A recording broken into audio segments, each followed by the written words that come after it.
What if I told you could make twice the amount of gains with half the amount of effort? If you could get stronger every session, smashing PB after PB, week after week. All of this while still being in a fat loss phase. It sounds crazy, right? Well, let me introduce you to full body workouts only 3 times per week. I'll break down why full body workouts are one of the most effective training methods, whether you're a beginner or an intermediate, and why you should consider this style of training. There are a few key benefits to the full body workout. The first benefit is going to be efficiency. Now, because you're training your muscle 3 times per week, you actually don't need that much volume throughout your session. This means most of your sessions are going to be an hour to an hour and a half tops. This makes it perfect for people that are on limited time or have busy schedules, or people that just don't want to spend fucking hours upon hours in the gym every single day. And when you're looking at building a great physique, you actually don't need to spend every single day in the gym, which is another reason why the full body workout is so effective at what it does. Another key benefit of the full body workout is the strength gains that you're gonna get from this. Full body routines are majorly made up of your compound movements, meaning you'll be getting stronger and stronger each session on your key lifts. And since you have a lot of rest between sessions, almost every single session you do, you're gonna be adding more weight or more reps. This is the foundation of progressive overload, and this is how muscle is truly built. The last key benefit of a full body routine is gonna be the improved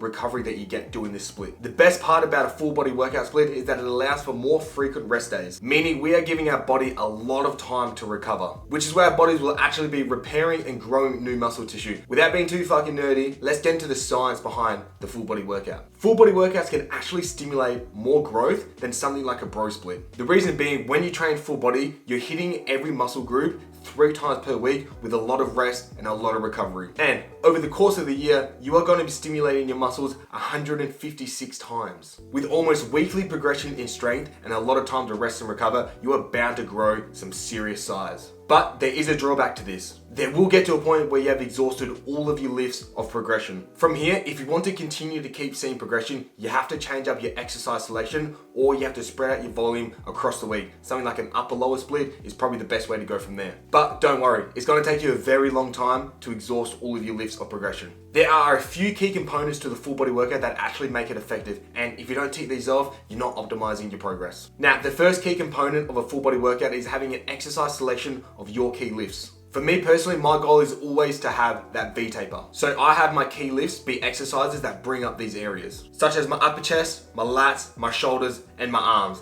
and then a little bit of leg work here and there. Don't worry, we don't skip legs here. So that means I prioritize exercises like my incline press, my pull-ups, weighted chin-ups, overhead presses, deadlifts, and then some squats. Now, the next key component to the full body workout, and something that I think is the most important part of it, is having a minimalist approach. Since most of our sessions are made up primarily of compound exercises, we don't need to be doing 8, 9, 10, 11, 12 exercises per session. Remember, compound movements are movements that target multiple muscle groups. So something like your incline press is going to target your chest, your shoulders, and your triceps. That's good bang for your buck. This means we're getting a lot out of our exercises, and we actually don't need to do a whole bunch of isolation work. What I like to do is have 2 to 3 compound movements as my main lifts, and then I'll have 1 or 2 isolations at the end for a muscle group that I want to bring up. Now that I've taken you through full body workouts and why they are so effective, I'm going to personally give you my full body workout that I'm following at the moment. So Monday, we're starting off with a squat pattern. What I like to do is a barbell squat with my heels elevated. That's because I have a little bit of knee problems and ankle problems, so I need that heel elevation to get more knee flexion. The rep scheme for that is reverse pyramid training. And then after that, we're gonna head into some incline press, and then again, some RPT. After that, I'm gonna head into some pull-ups, 4 sets to complete failure. These are going to cook your back. Then at the end of the session, I'm gonna finish off with some lateral raises for some rest pause. As you can see, this is quite a minimalist approach, but I guarantee you, if you do this over the next few weeks and you progress on your lifts every single week, you will see muscle gains. Wednesdays, I like to start off with deadlifts, with RPT. If you don't feel comfortable doing deadlifts, you can do something like a Romanian deadlift. After that, you're heading into an overhead press. You can do a barbell or you can do a Smith machine, but me personally, I like doing dumbbells. We're gonna hit that for RPT as well. After that, you're gonna do a chest isolation exercise. I like doing some incline push-ups, and I just rep them out until failure. They feel really good. I get a really nice pump as well from them. But sometimes I do like to throw some cable flyers or some pec deck flyers. Whatever chest isolation you wanna do that. And then from there, finish off with some tricep pushdowns, rest pause. This is gonna absolutely kill your triceps.